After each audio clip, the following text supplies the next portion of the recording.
Lust might bring people together, but it will not keep them together. It is unfortunate that lust has taken over the place of love in our contemporary world. Lust has such a prominent position in our society that some people don't even know the difference between the two. What many people exhibit is lust and not love. It is becoming harder to define love in our generation because while people lust after themselves, they speak the language of love. This is the truth. You and I have to deal with lust. If you are married, you have to deal with lust. If you are not married, you must deal with lust. If you are a man, you will have to deal with lust. If you are a woman, you will have to deal with lust. If you are young or old, you have to deal with lust. I remember a lady in her 60s came for counselling. She told us how her husband, who was in his 70s, would always go out of his way to look and lust after women when they were out in public. You see, this is a common mistake that people make. They believe that lust will get better with age. After all, the Bible did say in 2 Timothy 2 verse 22, "Flee also youthful lusts." Allow me to tell you the truth. Aging will not deal with lust. Time will not deal with lust. You must deal with it. Lust left to its own devices is disastrous. Lust clouds your mind and judgment. Your ability to make good decisions goes out the window when lust is involved. When you have sex on your mind, your reasoning skill and your decision-making is poor. Lust makes you not responsible. It is like a drug. When people are high on drugs, they are not as responsible as they would be with a sober mind. Lust will make a man to forfeit and destroy a 20-year marriage for 10 minutes of pleasure. Isn't it really foolish for a man who has built a 20-year marriage to forfeit his wife and children and begin to pursue a girl for 10 minutes of pleasure? What is the wisdom behind a man leaving his wife to pursue another man's wife? Lust blindfolds a man and robs him of his wisdom and strength. And one of the biggest lies you will hear is that lust is a male-only problem. No, it's not. Women struggle with it just as much as men. There are some things people do that they try to hold the devil responsible for. Meanwhile, it is their lust that caused them to act this way. Apostle James said it in James 1 verses 14 to 15. "But every man is tempted, when he is drawn away by his own lust, and enticed. Then when lust hath conceived, it bringeth forth sin, and sin, when it is finished, bringeth forth death." I know this may be hard to hear, but some of the situations we find ourselves in is because of our own lust and our lack of self-control. And then we blame God, saying, "Why did you allow this to happen to me?" Or we blame the devil for destroying our lives, when it is our own decision which has led us to that predicament. 1 John 2 verses 15 to 17 warns, "Love not the world, neither the things that are in the world. If any man love the world, the love of the Father is not in him.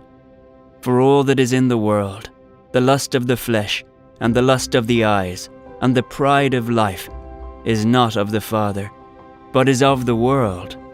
And the world passeth away, and the lust thereof, but he that doeth the will of God abideth forever." This passage starts by saying that we should not love the world because anyone who loves the world cannot love the Father at the same time. Then it continues by saying that all that is in the world is lust in its various kinds. Moreover, this world is dynamic. Therefore, lust will not last. It is very easy to get attracted to someone through lust, but its pleasure is only momentary. It will not last.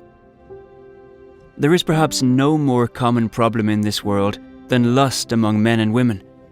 Especially in these last days, lust has eaten deep into the essence of humans, to the extent that several persons have lost their senses and have become thoughtless as a result of it. It is one of the spiritual viruses that is infecting people in this generation. even more than any other time in history. Lust, which is an uncontrolled craving for something, especially sex, has no good end. Lust leads to fornication. It begins from the heart before it is manifested physically. If you fail to deal with lust, it will not fail to deal with you. David had a good understanding of this. His experience after committing adultery with Uriah's wife was such a bitter one. The consequences of lust greatly outweighs the momentary pleasure derived from it. No one ever found satisfaction in lust. It is insatiable. The reason divorce is becoming rampant is due to lust. Not many persons will acknowledge that the breakup of marriages is a lust problem. When two opposite sex lust after themselves, all they crave for is to gratify their sexual desires. Any marriage that has its foundation on lust is expected to collapse. There is no miracle that will keep such marriage except the couples repent and turn to the Lord for help. Love is the foundation for any home that will last. We cannot throw caution to the wind and expect to have a happy home. Lust cannot sustain a home because the best it offers is sexual pleasures. This is the reason several marriages in our society have broken up, for the flimsiest excuse you can think of. We forget that open communication is based on loyalty, and that trust for good financial handling comes from pure relationships. Love will endure the other person's differences and be willing to forgive, but lust has zero tolerance. All that lust seeks is pleasure. It cannot forgive, neither can it endure differences. Moreover, lust knows nothing about commitment and taking responsibility. It seeks what to receive rather than what to give. The problem of lust has been fostered today with the web, video rentals, piped-in cables, etc. Through the internet, pornography and nude photos are being massively watched, and as a result, the hearts of people are greatly polluted.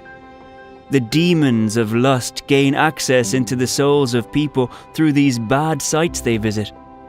Thereafter, they begin to seek for how to physically express the immoral acts they have watched. The problem of lust affects all ages, both the young and the old. It takes conscious and deliberate efforts to wage war against it. Couples whose marriages are built on lust will hardly find satisfaction in themselves after a little time of living together. They will begin to lust after another person. Such people can never enjoy their marriages. Lust is so painted and accepted that many Christians think it is part of living. They have neglected the admonition in 1 Corinthians 6 verse 18 that says, "Flee fornication. Every sin that a man doeth is without the body, but he that committeth fornication sinneth against his own body." If the Bible asks us to flee fornication, it means that we have to deal with lust, which leads to it. If we deal with lust, the problem of fornication will be dealt with alongside it. It is unfortunate that several Christians have accepted lust as normal. Can you imagine teachers teaching how to handle lusts rather than to overcome them? Lust shouldn't be handled any way else than to deal with it and walk over it in victory. If you allow lust in your heart, you will regret its consequences. You cannot put fire in your bosom and try to handle it without getting burnt. Lust is destructive. It will scatter what it gathers. It could bring people together, but it will never sustain them. If you fail to control and overcome lust, it will control and defeat you. Ammon failed to overcome his lust, and he died as a result of it, forfeiting his potential to become a king as the first son of David. The Bible admonishes us to guard our heart, and one of the evils we must guard our heart against is lust.